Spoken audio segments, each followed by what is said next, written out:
Hey YouTube, I'm Babble Rab, and I just had a bowl of salt and vinegar chips a little while ago, and it was fantastic. And anyway, this is Useless Combos number 1 with some guy I just met.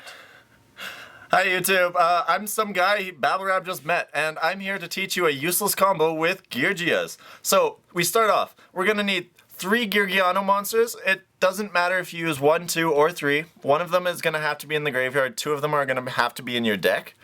It's not too difficult because this combo will be performed probably later in the duel.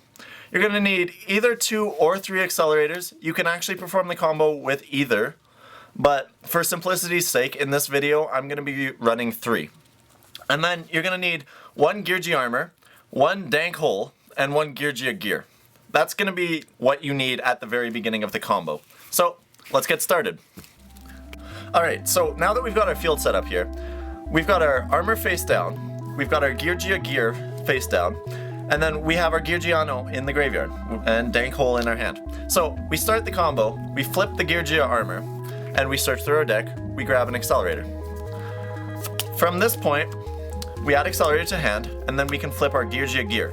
This allows us to special summon Geargiano Mark II and Geargiano Mark III. Their levels are both increased by 1, making them level 4. We can now overlay for our first Gear Gigant X, which we can detach 1 material from to search another accelerator. Now, because we still have a Geargia on the field in our Geargia armor, we can special summon both accelerators. Okay, so now we overlay Geargia Accelerator with our Geargia armor to make our second Gear Gigant X. This is where I was telling you that you only actually need 2 Geargia accelerators, because with Gear Gigant X, you can detach, and then because it's in the graveyard now, your Geargia accelerator, you can just add it straight from your hand. But for this video, I'm going to be using the one in my deck.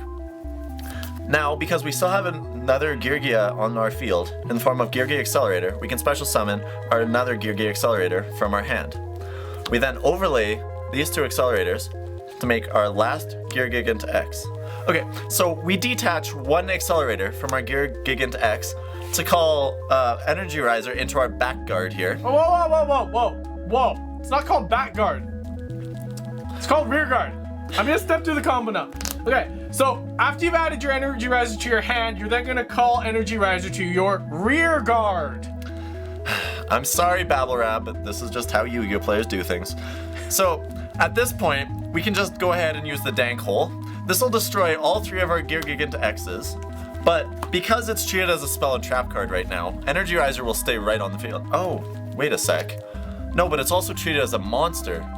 Yeah, technically it is. Yeah, okay, so Energy Riser gets dank hold too. 420, right? Doritos? So because we only got Miss Vicky, sorry guys. Oh, I'm sorry. Because they were sent to the graveyard, we now get the effects of all 3 of our Gear Gigant X's, which allows us to special summon from our graveyard Geargiano, Geargiano Mark II, and Geargiano Mark III. Now that we have 3 level 3 monsters on the field, we can overlay all of them to special summon Shark Caesar from our extra deck. Shark Caesar is nice because you can detach 1 to add 1 shark token onto him, and then he gains 1000 attack for each token when he battles. So we're going to detach the Geargiano to add 1 Braum Defender of the Ice Barrier token to our Shark Caesar. So now when he battles, he will gain 1000 attack. So as long as your opponent has 2800 or less life points, you win the duel. Good game.